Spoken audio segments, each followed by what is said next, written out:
Kaya, prayer is talking to God. Talking lang ba yun? Kailangan din natin makinig. Oo, makinig. Kaya, talking and listening to God. Kailangan yun. Tapos, kailan ba tayo mag-pray?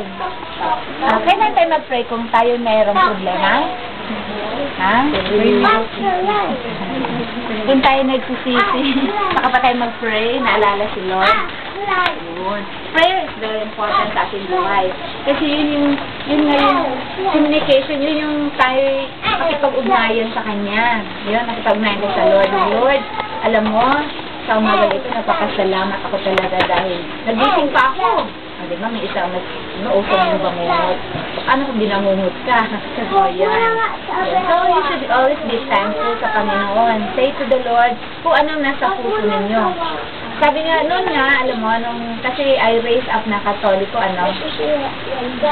itong lola ko, pag alas 6, Ali, sabi niya, magro-rosary na tayo. Ano ko, hate ko yun. Kasi hindi ko memorize yung rosary. Di ba marami siyang babasahin? So, ang gagawin ko, digo akong ganyan, no? Hindi nga sa likod siya, ako ang leader, So, babasahin ko, akala niya, memorize ko. So, hindi ko ma-memorize talaga. So, nung naging Kristiyano na ako, sa'yo, hindi pala ganon. Kung ano lang sa puso mo, yun yung sasabihin mo sa Kanya. No? Sabihin mo lahat-lahat. Kung ikaw ay kunyari, inaway